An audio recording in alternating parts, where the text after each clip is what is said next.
Oh, oh gosh.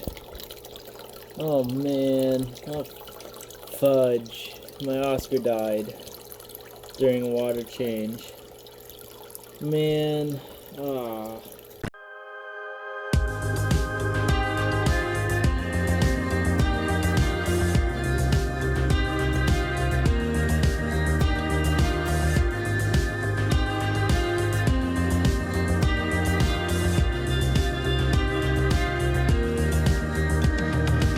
My Oscar's fine, he's not dead, he didn't die during the water change.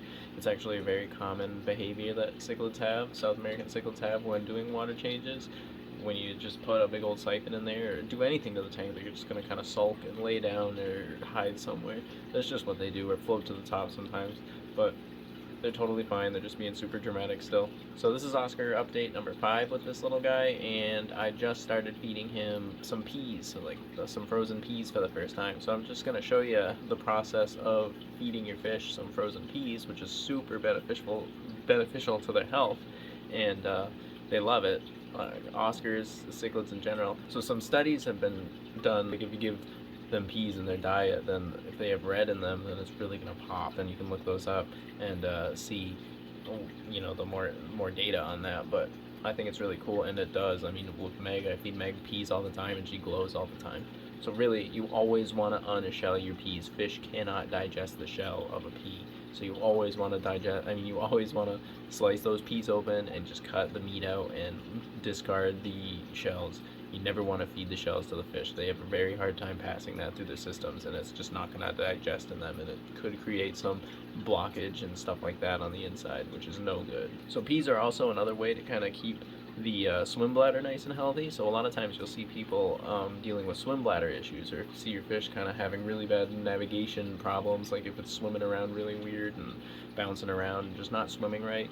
Chances are there's something wrong with its swim bladder. So feeding peas on a regular basis, like once a week, if you get those in their system, it's a really good way of preventing said problems. And swim bladder, I've mentioned it a lot of times, if fish get a good amount of air in their mouth, they can't fart it out. So the only there's nowhere to go for that air that gets trapped in them, so it's just stuck in them, and it really messes with their swim bladder. So the Oscar really does love peas. It was his first time. He was a little reluctant at first, but he went right for it, more so for the peas than he was for the lobster, which I thought was really interesting. But he loves peas, and he's going crazy for him right now.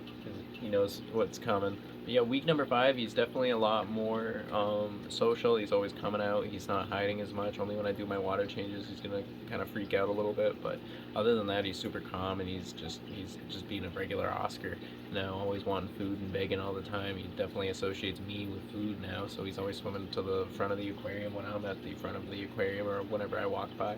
So really cool. The fish is really nice and friendly. Definitely going to keep it one Oscar, I think. I mean, adding another one at this point would just be a hassle, and I really only wanted one Oscar to begin with, and I just don't want him to beat the crap out of another Oscar or vice versa. So I think I'm just going to avoid that and just focus on one Oscar. So super quick video, just wanted to update. Give you the update of number 5 with this Oscar. He's doing really well. I think he's grown a little bit. He looks a little bigger, doesn't he? And I just wanted to show you the benefits of peas, and peas can be fed to pretty much any fish, so you get those in there, just make sure you unshell them. So thank you guys very much for watching the video, and I hope you guys have an awesome rest of your day.